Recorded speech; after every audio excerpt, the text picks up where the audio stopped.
ओम शांति।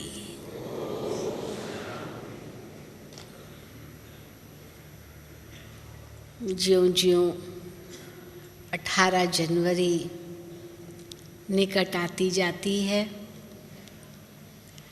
त्यों-त्यों ब्रह्मा बाबा की स्मृति और भी ताज़ी होती जाती है, क्योंकि ब्रह्मा बाबा स्वयं स्मृति स्वरूप रहे और 18 जनवरी को हम ब्रह्मा बाबा की याद में 38वां स्मृति दिवस मनाएंगे। क्योंकि आज से 37 वर्ष पूर्व 18 जनवरी के ही दिन ब्रह्मा बाबा व्यक्त हुए थे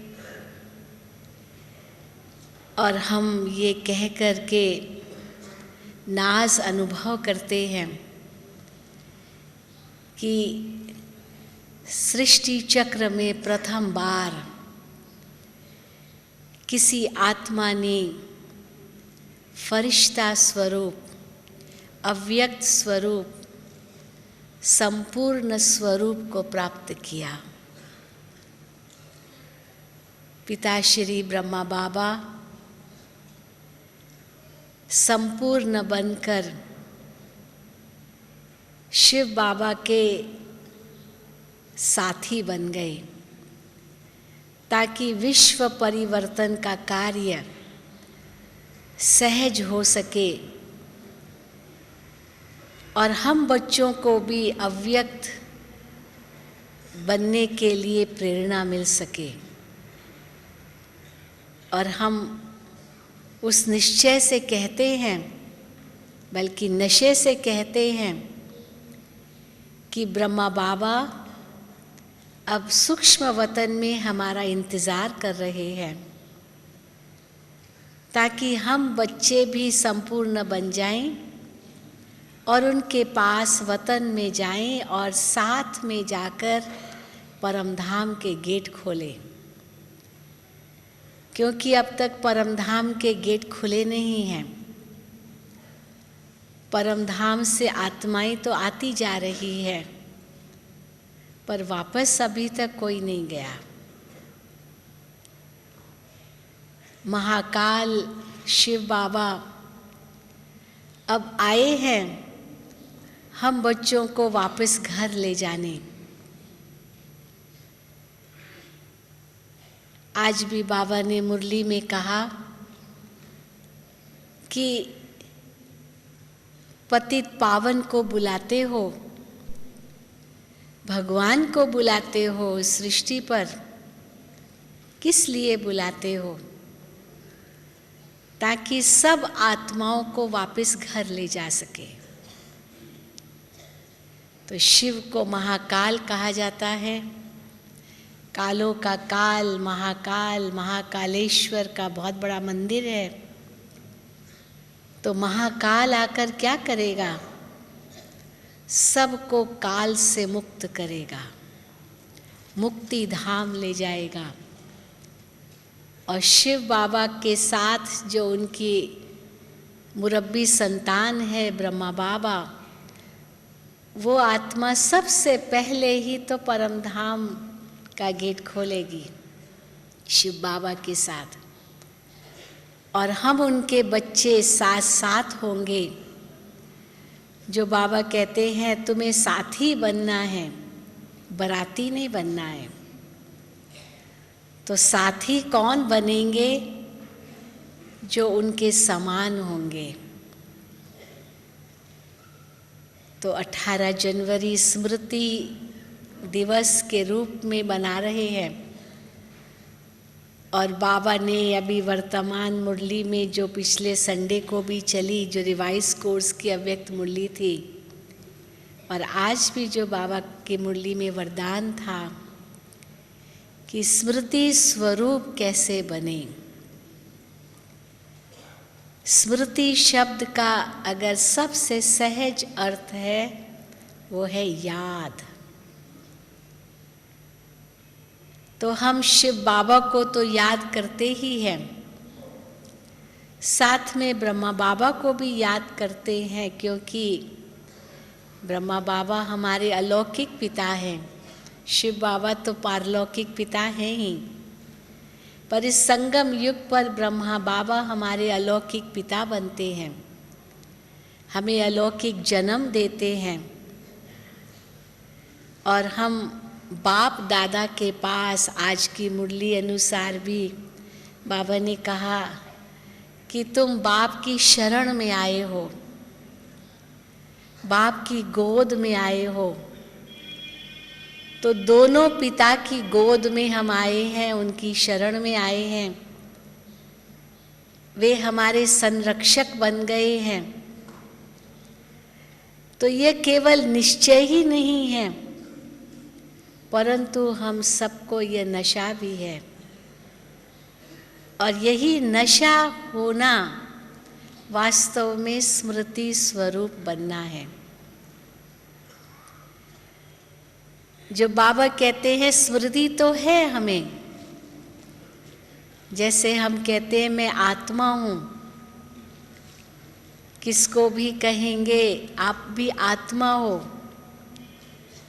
ओम शांति कहते हैं तो उसमें भाव यही है कि आप आत्मा शांत स्वरूप हो। खुद को भी कहते हैं ओम शांति, माना मैं आत्मा शांत स्वरूप हूँ। तो इस भाव से तो हम मुख से वर्णन भी करते हैं और सोचते भी हैं, परंतु बाबा कहते हैं केवल सोचता स्वरूप ही मत बनो, परंतु स्मृति स्वरूप बनो। तो एक है सोचना, दूसरा है उसका वर्णन करना, और तीसरा है उसका स्मृति स्वरूप बनना, जिसको हम कई बार राजयोग शिविर में दूसरे शब्दों में सुनाते हैं कि एक है याद करना, दूसरा है याद आना, तीसरा है याद सताना, पर चौथा है याद में समाना। तो याद आना, करना और सताना, ये तो सांसारिक यादें हैं। हम किसी को याद करते हैं तो ये याद अक्सर करके स्वार्थ की याद होती है। हम किसी को याद करते हैं मान लो, और उसी वक्त वो व्यक्ति सामने आ जाता है, हम कहते अरे अच्छा हुआ आप आ गए, अभी अभी हम आपको याद ही कर रहे थे। कई बार हम ये भी कह देते हैं कि आपकी आयु बड़ी लंबी है, अभी अभी आपको हम याद कर रहे थे और आप पहुंच गए, कितनी लंबी आयु है आपकी। लेकिन जब हम ये बात कहते हैं तो उसी वक्त सामने से जवाब क्या आता है या क्या रिएक्शन होता है, अच्छा आप मुझे याद कर रहे थे, क्यों याद कर रहे थे, क्या काम था। ज़रूर कोई मतलब से याद कर रहे होंगे किसी को, ऐसे ही थोड़ी याद करेंगे, कुछ काम होगा तभी तो याद कर रहे होंगे। तो जब हम कहते हैं हम याद कर रहे हैं, इसका मतलब कोई स्वार्थ है। तो ये तो मनुष्यों की यादें हैं, उनमें स्वार्थ होता है, कुछ काम होता है, कुछ मतलब होता है, नहीं तो क्यों याद करें। परंतु दूसरी याद होती है जो याद आती है। हम किसी को याद अपने आप नहीं करते, पर वो खुद ब खुद आती है याद, और अधिकतर ये किसी के गुणों पर आधारित होती है याद। वो अपने आप आती है, कोई ऐसा प्रसंग आ गया और हम कहेंगे वो फलाना व्यक्ति वो भी ऐसा ही है, बहुत उनकी याद आती है। कोई अभी उनसे कुछ चाहिए नहीं, लेकिन स्नेह है और वो बात सामने आ गई तो उसका गुण याद आ गया और हमको उसकी याद आ गई। ये स्नेह के आधार पर याद आती है। पर तीसरी प्रकार की याद होती है जो सताती है। वो तो देहधारियों की याद अक्सर देखा जाता सताती है, जिनके साथ बहुत घनिष्ठता होती है या बहुत बड़ा ब्लड रिलेशनशिप है, कोई गहरा संबंध होता है, और मान लो वो संसार से चला गया या बहुत दूर गया है, अभी जल्दी वापस नहीं लौटेगा। हम जानते भी हैं कि वो नहीं लौटेगा, परंतु हम भूल नहीं सकते उसे, तो याद सताती रहती है। परंतु इन तीनों यादों में दुख भरा हुआ है, अंते दुख ही है। स्वार्थ वाली याद तो बहुत ही दुखदाई है, क्योंकि हर वक्त तो हमारा स्वार्थ सिद्ध नहीं होगा, न हर वक्त कोई व्यक्ति हमें मदद कर भी सकेगा। और आने वाली याद भी तो कुछ समय ज़रूर सुख देती है, क्योंकि स्नेह है उस व्यक्ति से, लेकिन फिर कोई अवगुण याद आ गया उसका, तो वो ही स्नेह भरी याद नफरत भरी याद भी हो सकती है।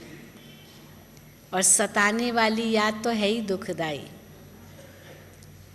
इसलिए बाबा कहते हैं ये तीनों प्रकार की यादें ये सांसारिक यादें हैं, पर हम बाबा को कैसे याद करते हैं, ये याद समाने वाली याद है, जिसको बाबा ने उस दिन अव्यक्त मुरली में कहा, ये समाने वाली याद अर्थात समान बनने वाली याद।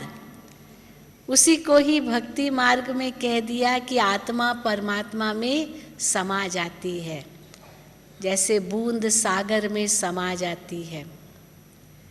ये समाने वाली याद अर्थात समान बनने वाली याद है, तो हम बाप समान बनते हैं।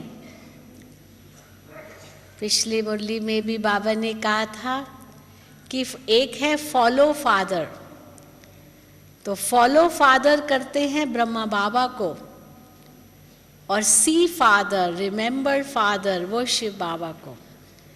शिव बाबा को याद करते हैं और ब्रह्मा बाबा को फॉलो करते हैं, क्योंकि शिव बाबा तो निराकार है और ब्रह्मा बाबा तो साकार है।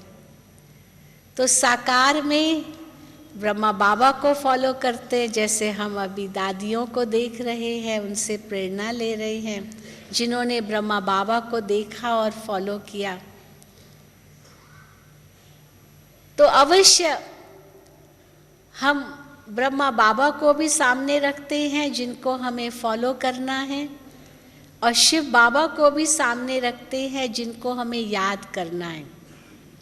कई लोग हम लोगों से पूछते हैं, आप लोग तो कहते हो कि परमात्मा एक है, ज्योति स्वरूप है, उनका आप चित्र बना के रखा है, वो तो बहुत अच्छी बात है, लेकिन ब्रह्मा बाबा का इतना बड़ा बड़ा चित्र क्यों है? उनको थोड़ी आप याद कर रहे हो। तो हम कहते हैं उनको हम याद नहीं करते, पर फॉलो तो उनको ही करना है ना। वो भी यही कहते हैं कि उनको याद करो। ब्रह्मा बाबा ने तो अपना कभी पाँव भी छूने नहीं दिया, और बातों की तो बात दूसरी है, लेकिन पाँव भी नहीं छूने दिया। तो हम उनको याद नहीं करते, परंतु फॉलो तो करेंगे ना। हमारे अलौकिक पिता तो है ना, हम उनको भगवान नहीं कहते, उनको हम गुरु भी नहीं कहते हैं, क्योंकि सतगुरु तो हमारा एक ही है, परंतु अलौकिक रूप से हमारे पिता तो हैं। क्योंकि कई ऐसे मानते हैं कि हमारा तो डायरेक्ट शिव बाबा से कनेक्शन है, पर बाबा कहते हैं डायरेक्ट शिव बाबा से कैसे कनेक्शन रख सकते हो अगर ब्रह्मा बाबा को बीच में न रखा, क्योंकि केयर ऑफ तो ब्रह्मा बाबा ही है। शिव बाबा तक डायरेक्ट आपकी चिट्ठी नहीं पहुंचेगी, वाया ब्रह्मा बाबा ही है, ब्राह्मण परिवार ही है, क्योंकि हम सब मिलकर एक साथ विश्व का परिवर्तन कर रहे हैं। और ब्रह्मा बाबा की आत्मा तो हमारे साथ पूरा कल्प ही रहेगी किसी न किसी नाम और रूप से। शिव बाबा तो फिर भी अगले कल्प में 5000 साल के बाद ही मिलेंगे। तो ज़्यादा संबंध तो हमारा ब्रह्मा बाबा की आत्मा के साथ ही है। तो हम देखें कि फॉलो हम ब्रह्मा बाबा को करते हैं। ब्रह्मा बाबा कैसे स्मृति स्वरूप बने। भल शिव बाबा उनके तन में आते रहे साकार में, और अब भी हम कहते हैं कि ब्रह्मा बाबा ही उनका माध्यम है। गुलजार दादी के तन में तो टेम्पररी आते हैं, और वो भी शिव बाबा अकेले नहीं आते हैं, ब्रह्मा बाबा साथ है। इसीलिए ब्राह्मणों का कोड वर्ड कौन सा है जो दुनिया नहीं जानती है, इसको पूछते हैं इसका मतलब क्या है। हमारा कोड वर्ड कौन सा है? बाप दादा। इस कोड वर्ड को केवल हम ही जानते हैं। इस बाप दादा शब्द में कितनी गहराई समाई हुई है, और कितनी भाषाओं में ये लगता है ये शब्द। वैसे बाप जब कहते हैं तो उर्दू में बाप माना पिता, और दादा जब कहते हैं तो कई अर्थ से कहते हैं। दादा माना ग्रैंडफादर भी, और दादा माना बड़ा भाई भी। कोई बुजुर्ग को भी हम दादा कहते हैं। तो हम देखें कि ये शिव बाबा और ब्रह्मा बाबा का ये कंबाइंड स्वरूप का ये शब्द है, और हम बाप दादा के बच्चे हैं। शिव बाबा के तो डायरेक्ट बच्चे हैं ही हैं, लेकिन ब्रह्मा बाबा के भी अलौकिक रूप से अभी बच्चे बनते हैं। तो ब्रह्मा बाबा हमारे ग्रेट ग्रेट ग्रैंडफादर भी है, तो डायरेक्ट फादर भी है, और शिव बाबा डायरेक्ट फादर है आत्माओं का, तो ग्रैंडफादर भी है। इसलिए ये बड़ा परिवार भगवान ने आकर के रचा है। हम इनसे कैसे अलग हो सकते हैं, क्योंकि वही आत्माएं आएंगी, बाबा की बनेगी। तो इसलिए हम जब ब्रह्मा बाबा को देखते हैं कि तो कैसे ब्रह्मा बाबा स्मृति स्वरूप बने। हालांकि शिव बाबा उनके तन में आते थे, ये बाबा को नाज था कि हमने अपना तन शिव बाबा को लोन पर दिया है। बाबा कई बार कहते थे जैसे किराए पर मकान दिया जाता है, वैसे शिव बाबा को किराए पर मकान जैसे दिया, तो किराया तो मिलेगा ना। वो तो हंसी में बाबा कहते थे, लेकिन फिर बाबा कहते थे इसका मतलब ये नहीं है कि ब्रह्मा बाबा को पुरुषार्थ नहीं करना पड़ता, बहुत पुरुषार्थ करना पड़ता है। हाँ, शिव बाबा जब डायरेक्ट मुरली चलाते तो उनको विचार सागर मंथन करने की ज़रूरत नहीं है। कल्प पहले जो मुरली चलाई थी वही बाबा के वो मुख से निकलते शब्द। लेकिन ब्रह्मा बाबा तो विचार सागर मंथन करते थे, और 2 बजे उठ करके बाबा मंथन करते थे, और आकर के जब मुरली चलाते थे तो बाबा कहते थे कि आज बाबा गरम गरम हलवा बच्चों को खिलाएंगे। तो गरम गरम हलवा कौन सा? जो विचार सागर मंथन करके आते थे ब्रह्मा बाबा। तो इसीलिए जब हम बाबा को देखते हैं और महसूस करते कि वो कैसे स्मृति स्वरूप थे, तो आज देखेंगे कैसे ब्रह्मा बाबा के चित्र भी जो बनाते बिल्कुल नशे में, वो नशे वाले चित्र है सारे। बाबा खड़े भी होते थे तो जैसे बिल्कुल नशे से पता चल जाता था। बाबा की आंखों में भी कितना वो नशा समाया हुआ है, वर्तमान का नशा, भविष्य का नशा और भूत का भी नशा। क्या थे, क्या है और क्या होंगे। तो ये स्मृति स्वरूप हम बच्चों को भी बनना है, और जब ये नशा रहे, उसमें समाये हुए रहें, तो हमारी आँख और कहीं भी नहीं डूबेगी। ये एक विधि है।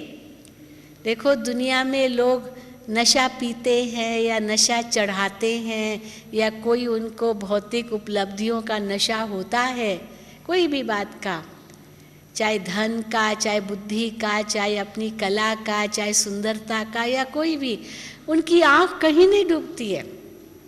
लेकिन वो होता है उल्टा नशा।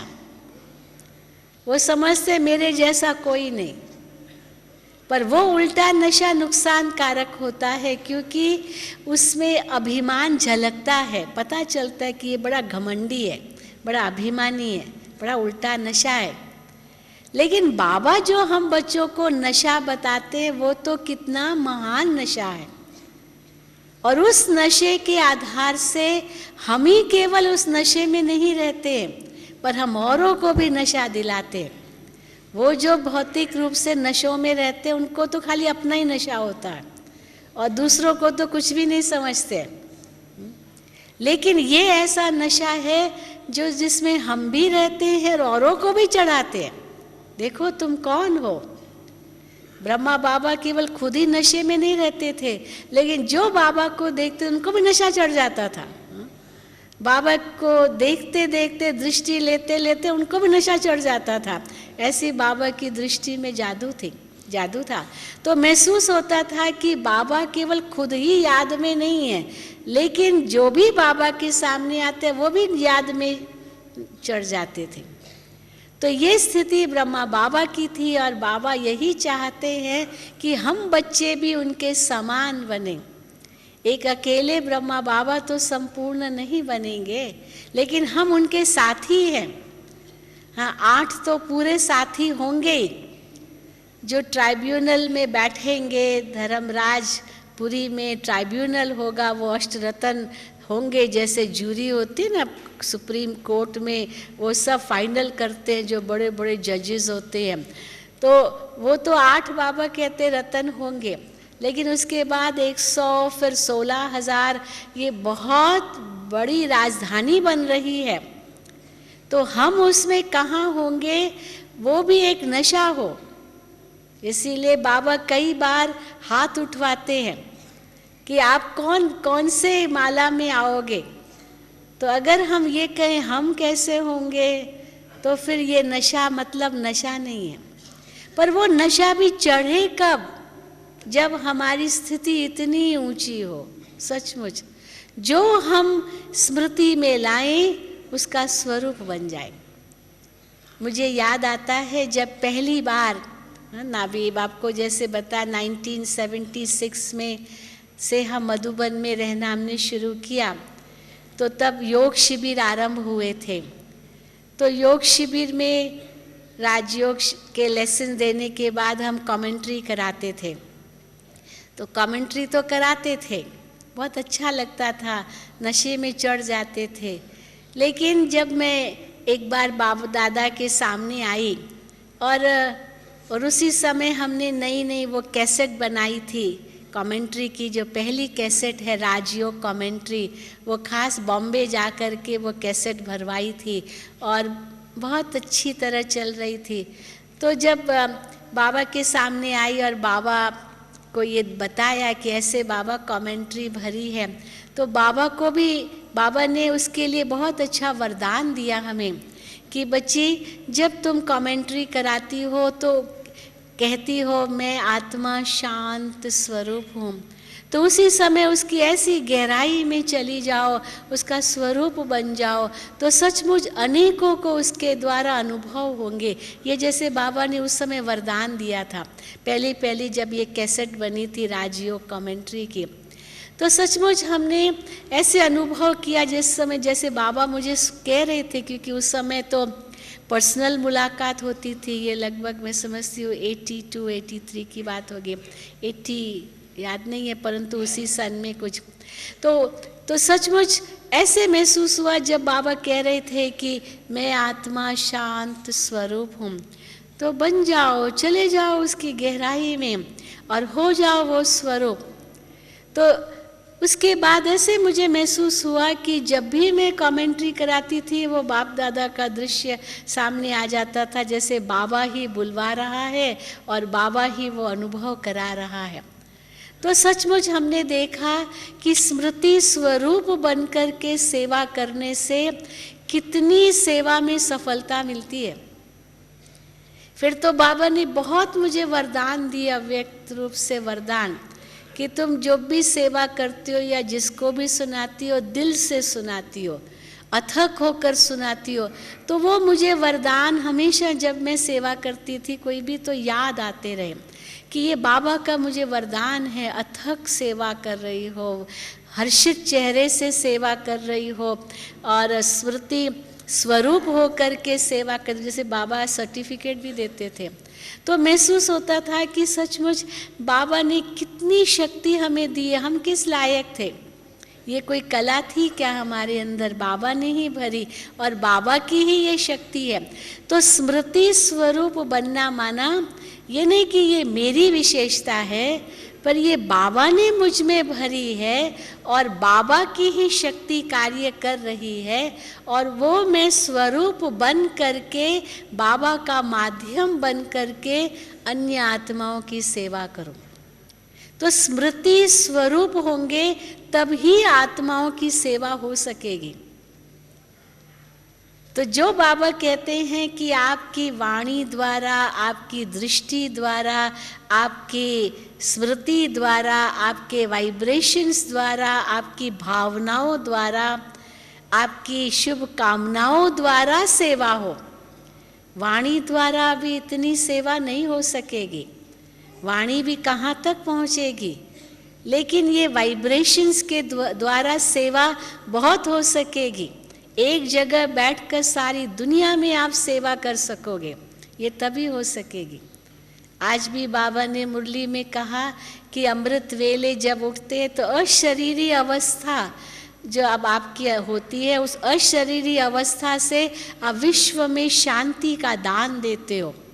ये स्मृति स्वरूप की तो सेवा है कि जब हम स्वयं शांति की स्थिति में स्थित हो गए, वो स्वरूप बन गए, अशरीरी अवस्था आ गई, तो सारे विश्व को हम शांति का दान दे सकते हैं।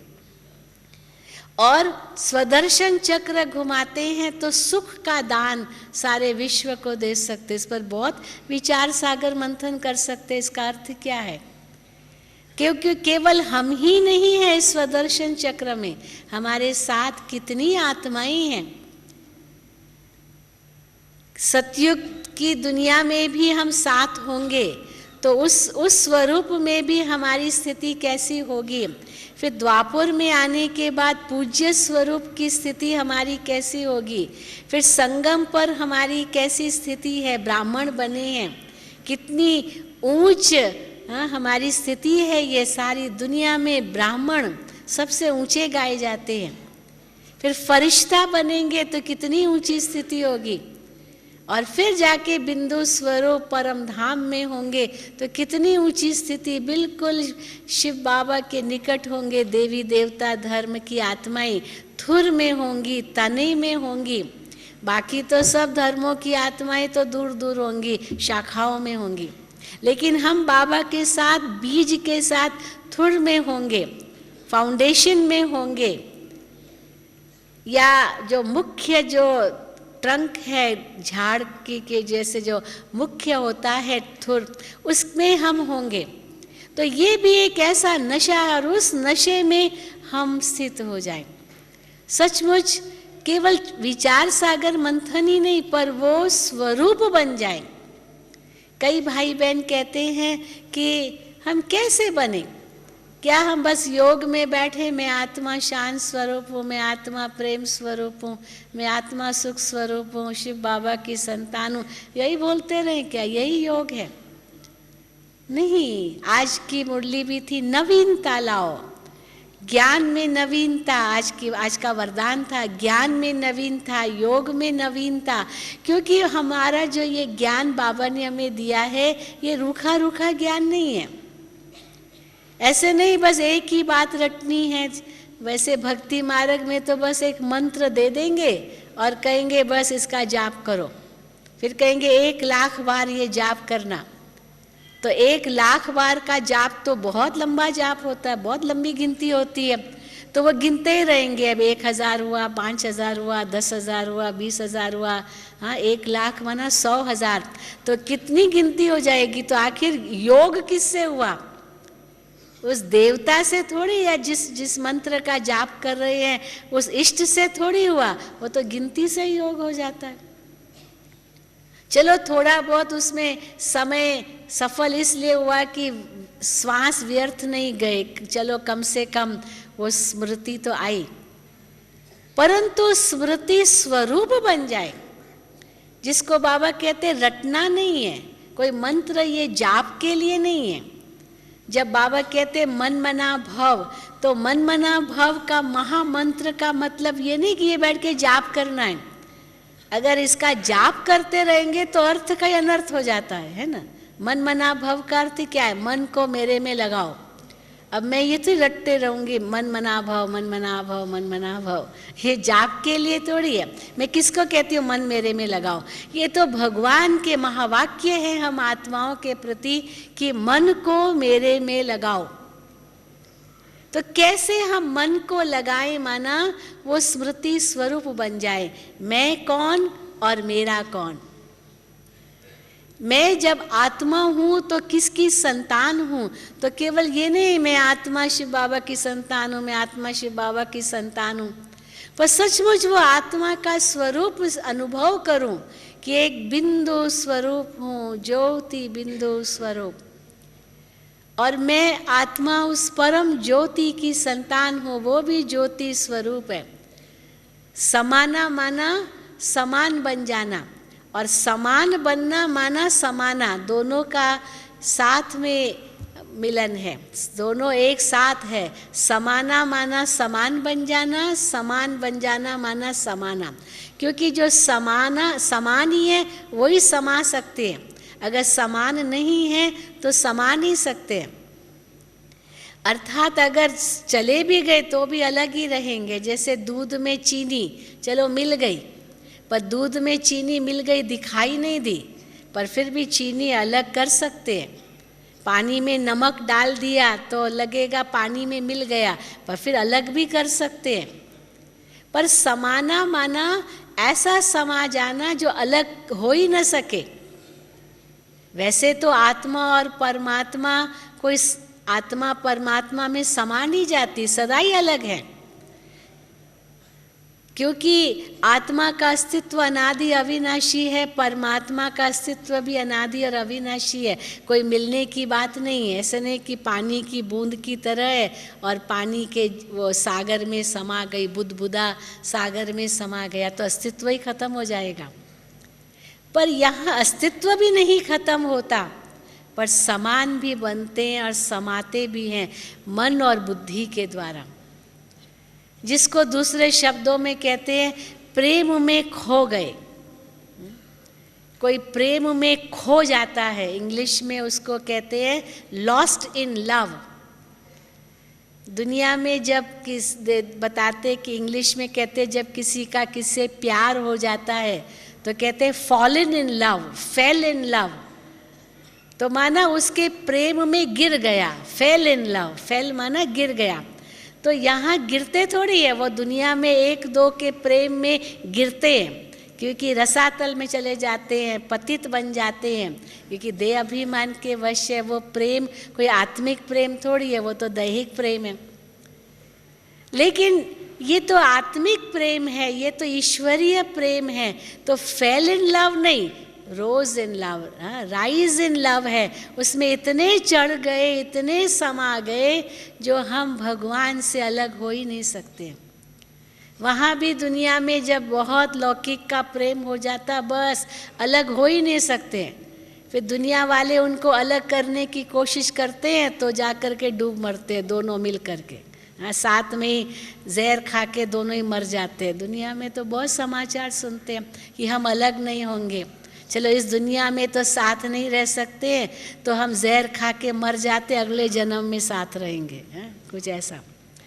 पर वो तो कर्मों का हिसाब किताब है। कर्मों का हिसाब किताब पूरा हुआ तो कोई किसी का नहीं, कौन सी वो आत्मा कहाँ गई, वो आत्मा कहाँ गई, अगले जन्म में पहचानेंगे भी नहीं। लेकिन यहाँ तो वो पूरा हमें ज्ञान है कि हमने आधा कल्प से जिसको याद किया है वो भगवान अब आया है इस दुनिया में और हमें अपने समान बनाकर अपने साथ ले जाएगा। हम वायदा कर रहे हैं भगवान को कि बाबा हम आपके समान बनेंगे। और इसमें ब्रह्मा बाबा नंबर 1 चले गए, क्योंकि ब्रह्मा बाबा के अंदर एक बहुत ही महान संस्कार था। बहुत महान संस्कार ये था कि अगर कोई महान कार्य है, अच्छा कार्य है, श्रेष्ठ कार्य है तो अभी करना है। ये बाबा की विशेषता थी। इसीलिए तो बिजनेस में भी बाबा बहुत आगे चले गए, क्योंकि ये संस्कार इस बिजनेस में भी बाबा को बहुत काम आया, लौकिक बिजनेस में, कोई व्यापार होता था, किसी ग्राहक के पास जाना था, न दिन देखते न रात देखते, बस वो करना है तो करना ही है, इतना निश्चय होता था बाबा को। तो बाबा बहुत आगे बढ़ गए बिजनेस में। लेकिन जब शिव बाबा मिला और ये बिजनेस, सच्चे हीरों की बिजनेस बाबा ने शुरू की, तो फिर तो बाबा को कौन रोक सकता था। और कैसे बाबा बस मुझे संपूर्ण बनना है, मुझे संपूर्ण बनना है, मुझे शिव बाबा के समान बनना है, ये बाबा को अंदर में धुन चढ़ गई थी। ये भी ब्रह्मा बाबा को कैसे पता चला कि मेरा संपूर्ण रूप वतन में है। आपको मालूम होगा ना कि गुलजार दादी सबसे पहली आत्मा थी जिसने सूक्ष्म वतन का साक्षात्कार किया था। उसके पहले सूक्ष्म वतन का साक्षात्कार किसी ने भी नहीं किया था यज्ञ में। परम धाम का साक्षात्कार अवश्य किया था, सतयुग का साक्षात्कार जरूर किया था। ब्रह्मा बाबा को श्री नारायण के रूप में, श्री कृष्ण के रूप में देखते थे, वो सब साक्षात्कार हुए थे। लेकिन सूक्ष्म वतन का साक्षात्कार सबसे पहले गुलजार दादी ने किया था यज्ञ के अंदर। और उसमें भी गुलजार दादी ने देखा सूक्ष्म ब्रह्मा, अव्यक्त ब्रह्मा, आकार ब्रह्मा बाबा का, लेकिन लाइट के आकार में। चेहरे से पता चलता था ये ब्रह्मा बाबा है, परंतु बिल्कुल लाइट के कार्य में और सूक्ष्म वतन में ऐसे महसूस किया जैसे हजारों चंद्रमाओं की चांदनी चारों तरफ फैली हुई है, और उसी बीच सफ़ेद सफ़ेद लाइट में जैसे बाबा वहाँ खड़े हैं। और बाबा ने उनको परिचय दिया कि मैं ब्रह्मा बाप का संपूर्ण स्वरूप हूँ, और ये ब्रह्मा बाप संपूर्ण बन करके ये बनेगा, और ये जाकर के राज आप बाप को सुनाओ। गुलजार दादी को बाबा ने कहा। तो ये गुलजार दादी शुरू से ही ट्रांस मैसेंजर थी, शुरू से। और बहुत बड़ी विशेषता थी गुलजार दादी की। और भी ट्रांस मैसेंजर्स बहुत थे, लेकिन गुलजार दादी की विशेषता ये थी, बिल्कुल दिव्य बुद्धि, एकदम दिव्य बुद्धि, अपनी ज़रा भी मिक्सचर नहीं, अब जो अनुभव करती थी, अपना संस्कार उसमें ज़रा भी ऐड नहीं था। इसीलिए नंबर 1 चली गई ट्रांस मैसेंजर्स में भी। और देखो अभी बाप दादा का रथ बन गई। हाँ, तो हम देखते हैं कि ब्रह्मा बाबा किस प्रकार, यहाँ पर घड़ी रखते भैया, कितने बजे? हाँ, यहाँ घड़ी रखते तो पता चल, दिखाई नहीं। तो ब्रह्मा बाबा किस प्रकार संपूर्णता को प्राप्त किया, वो स्मृति स्वरूप बनकर जो सोचते थे उसी स्थिति का अनुभव करने लग पड़ते थे। जैसे बाबा ने आज भी वरदान में कहा कि, या उस दिन की मुरली भी थी, नूरे रतन हो। अब ये अनुभव करो, मैं सचमुच भगवान की नैनों का नूर हूँ। अब बन जाओ उसका स्मृति स्वरूप। मैं भगवान की नैनों में समाया हुआ हूँ। अब भगवान की नैनों में कैसे समाएंगे तो जैसे बाबा के नैन, ब्रह्मा बाबा के नैन, शिव बाबा भी जैसे ब्रह्मा बाबा के नैनों में समाये हुए थे। बाबा की नज़रों को देखते थे, दृष्टि को देखते थे, महसूस होता था कि शिव बाबा उनके नैनों में समाये हुए हैं। तो हम बाबा को देखते थे, उसी में हम खो जाते थे। तो ऐसी ही अनुभूति हम खुद भी करें कि जैसे इन नैनों में शिव बाबा समाया हुआ है, और जो भी इन नैनों को देखे उनको शिव बाबा का साक्षात्कार हो, वो भी उड़ जाए वतन में, अशरीरी हो जाए। ऐसी अपनी दृष्टि इतनी महान हम बनाएं। केवल ब्रह्मा बाबा ही नहीं थे, दादियाँ ही केवल नहीं, पर हम भी वो बने। इस प्रकार की अनुभूति हम सबको करनी है, तभी तो बाप समान बन सकेंगे, तभी तो बाबा के साथ वतन में हम जा सकेंगे संपूर्ण बन करके, और तभी तो एक साथ फिर परमधाम के गेट खोल सकेंगे। और अभी तो समय भी बहुत कम है। आज भी हम दादी जानकी से मिले दादी जानकी विदेशियों से बैठे थे तो बहुत सुंदर सुंदर बातें सुना रहे थे और हमको कहा कि मैं आऊँगी, सबसे मिलूँगी, ऐसा प्रोग्राम होगा आज, शायद दादी जानकी भी आएंगे मिलने के लिए। तो सचमुच दादी जानकी को भी इतना आता है, बस कल किसने देखा, संपूर्ण बनना है तो आज ही बनना है, समाना है तो आज ही समाना है, कल किसने देखा, जो करना है आज ही कर लो। ये ब्रह्मा बाबा की भी विशेषता थी। तो क्यों नहीं आज के दिन हम सभी एक संकल्प कर लें कि जब भी हम बाबा की मुरली सुनते हैं तो मुरली सुनते सुनते सुनते वो स्वरूप बन जाए।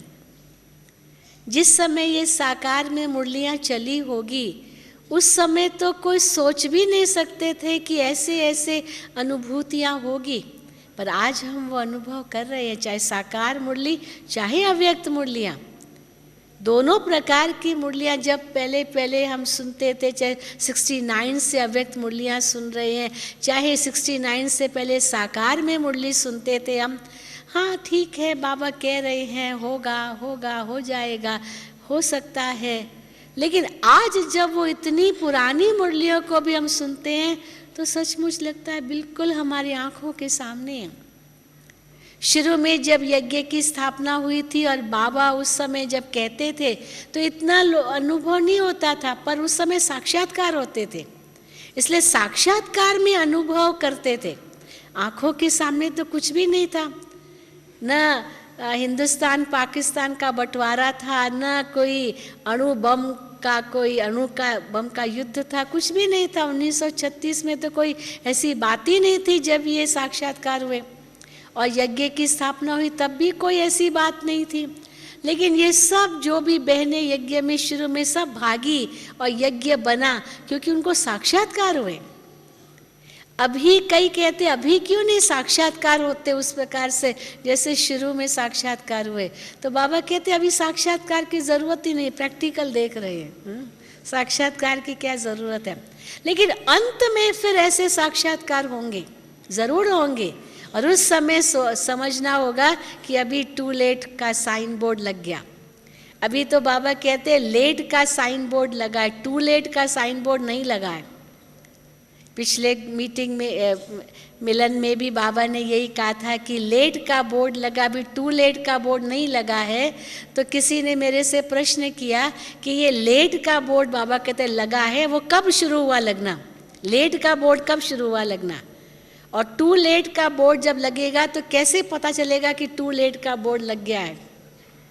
तो लेट का बोर्ड कब शुरू हुआ लगना, ये किसी ने प्रश्न किया।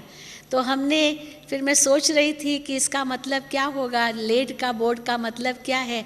तो जो भाई बहनें साकार में आए थे, साकार के समय कई भाई बहनें 1966, 67, 68 में भी ज्ञान में आए, लेकिन मधुबन नहीं आए थे, तो साकार बाबा से तो मिले ही नहीं। हाँ जाएंगे जाएंगे जाएंगे, और एक दिन पता चला कि बाबा अव्यक्त हो गए। तो बाबा अव्यक्त हो गए माना टू लेट या लेट, क्योंकि बाबा अव्यक्त हो गए अभी साकार में, तो बाबा से फिर मिल नहीं सकेंगे।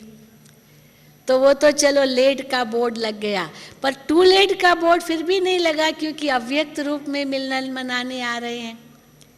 पर हो सकता है एक दिन ये भी पूरा हो, कितना साल चलेगा। कई बार बाबा कहते हैं ना कि देखो साकार में 33 साल साकार में बाबा रहे, शिव बाबा ब्रह्मा बाबा के तन में, साकारी तन में 33 साल, 1936 से लेकर 1959 तक, 69 तक, और अभी 69 से 2007 होगा, मानो 37 वर्ष, वो 33 से भी ज़्यादा हो गया। अव्यक्ति पाठ ज़्यादा हो गया गुलजार दादी के तन में, तो और कितना समय। तो आप इससे अंदाज़ा लगा सकते हैं कि अंत कितना नज़दीक है। फिर भी बाबा कहते हैं टू लेट का बोर्ड नहीं लगा है, मनाई अभी तक मिलन मना रहे हैं बाबा, वाणी सुना रहे हैं, हमें वरदान दे रहे हैं, दृष्टि दे रहे हैं, टोली मिल रही है। तो बाबा कई बार कहते हैं अंत तक ये दृष्टि, बोली और टोली ये हमारा अधिकार है, ये मिलेगा। लेकिन वो भी समय आएगा, ये सब खत्म भी हो सकता है, या हो सकता है यहाँ आना भी खत्म हो जाए। कहाँ तक पहुँच सकेंगे? अभी तो ट्रेनें चलती है, प्लेन चलते हैं, सब चलता है, फिर भी शांति का माहौल है। जब वो भी समय आएगा कि ये भी नहीं हो सकेगा, फिर क्या कर सकेंगे? फिर कहेंगे टू लेट। अब जो कुछ प्राप्त किया है उसी को ही अनुभव करना, पर वो भी तब अनुभव कर सकेंगे जब स्मृति स्वरूप बनेंगे। अव्यक्ति पाठ में भी हमने देखा कि 89 तक तो बाबा इंडिविजुअल मिलते थे, एक एक को वरदान देते थे। ये भी बहुत सुखद दिन थे, जो एक एक से बाबा मिलते थे, दृष्टि देते थे, वरदान देते थे, टोली देते थे। उसके बाद धीरे धीरे बाबा ने कहा अभी ये वृद्धि जैसे होती है तो मिलन की विधि भी बदल जाएगी। तो उसके बाद विधि बदल गई और फिर ग्रुप ग्रुप में बाबा मिलते थे, सामने बुला करके। धीरे धीरे ये भी विधि बदलती गई ग्रुप ग्रुप में। फिर जोन वाइज बाबा अलग से मिलते थे, धीरे धीरे वो भी मिलना पूरा हो गया। अभी तो एक ही मुरली में बाबा सबको याद प्यार दे देते हैं, सबको वरदान दे देते हैं, सबसे मिलन हो ही जाता है। तो ये विधि बदल गई। तो वो भी समय आएगा जब ये स्वरूप भी बदल जाएगा ज़रूर।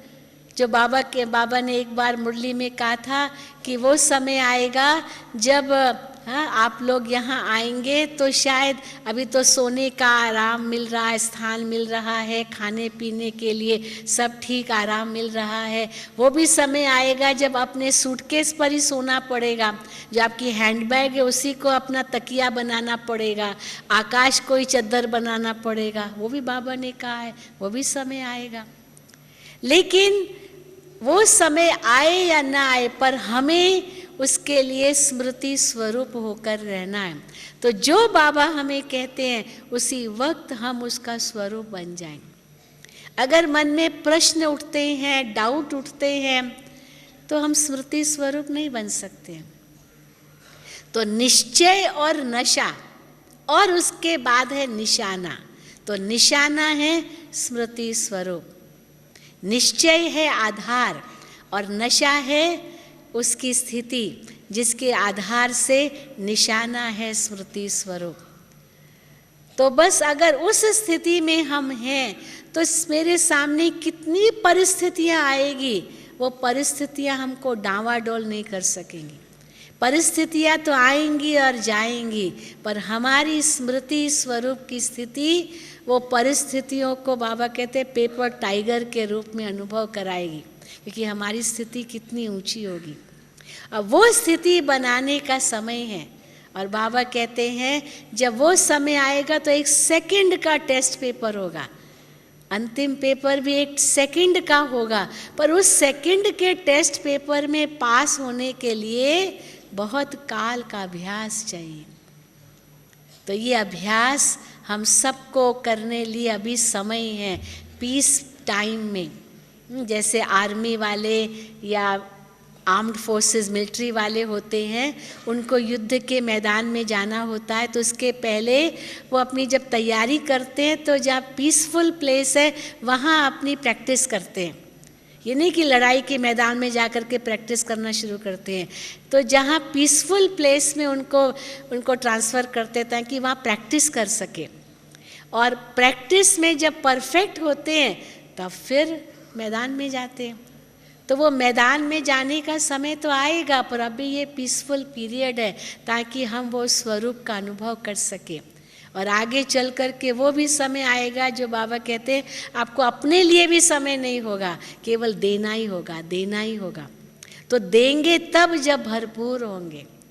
तो आप सब आए हैं, बड़े भाग्यशाली हो, 18 जनवरी करने आए हैं, बहुत वरदानों से झोली भर कर जाएंगे, और स्मृति स्वरूप सो समर्थी स्वरूप यहाँ से बन के जाएंगे।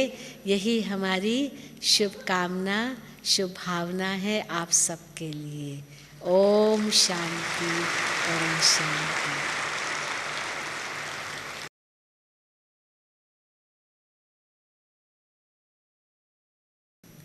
हम सब बाबा की याद में बैठेंगे और ऐसा अनुभव करें 3 मिनट, शायद चाहे 3-5 मिनट, बिल्कुल वो स्मृति स्वरूप बन कर के बैठे जो बाबा हमसे चाहते हैं। अशरीरी भी बन जाएं, चाहे अशरीरी स्वरूप, चाहे फरिश्ता स्वरूप, चाहे ब्राह्मण स्वरूप, चाहे देवता स्वरूप, चाहे पूज्य स्वरूप। हम जो स्वरूप का अनुभव करना चाहें उस स्मृति में स्थित हो जाएं। भंडारे खुले पड़े हैं। अशरीरी स्वरूप में भी जिस गुण का अनुभव करना चाहें उस गुण का स्वरूप बन सकते हैं। देवता स्वरूप में भी जिस दैवी गुण का अनुभव करना चाहें वो दैवी गुण का स्वरूप बन सकते हैं। ब्राह्मण स्वरूप में भी बहुत गुण हैं। ब्रह्मा बाप के डायरेक्ट बच्चे, विश्व कल्याणकारी, ये ब्राह्मणों की महिमा है। तो उस स्वरूप में भी हम स्थित हो सकते हैं और विश्व को शांति शक्ति की सकाश दे सकते हैं। तो 3 मिनट ऐसी शक्तिशाली याद में रहें। बाप समान स्थिति, ब्रह्मा बाप समान भी तो शिव बाप समान भी।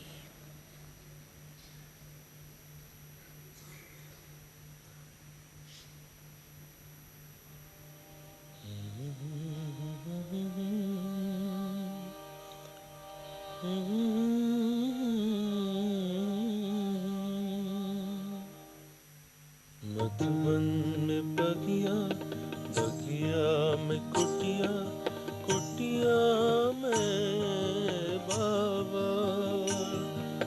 बाबा बच्चों को ऐसे खत लिखते जैसे आमने सामने हो, जैसे आमने सामने हो।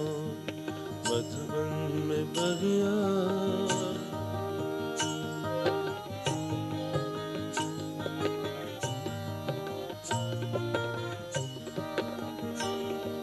प्यार भरा खत बाबा का पढ़ के नाचे खुशी में मन रह रह के, नाचे खुशी में मन रह रह के। खत में लिखा है लाल कलम से, बाबा ने याद प्यार भेजा मधुबन से। खत में इतना प्यार भरते जैसे आमने सामने हो, जैसे आमने सामने हो। मधुबन में बगिया, बगिया में कुटिया, कुटिया में बाबा। बाबा बच्चों को ऐसे खत लिखते जैसे आमने सामने हो, जैसे आमने सामने हो। मधुबन में बगिया,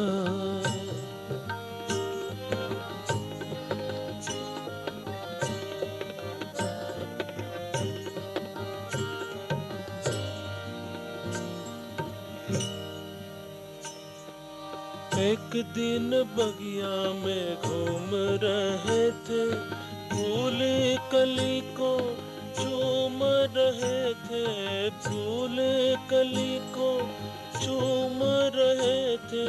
बोले गुलाब की डाली पकड़ के, खिलता है फूल जैसे कांटों में रह के।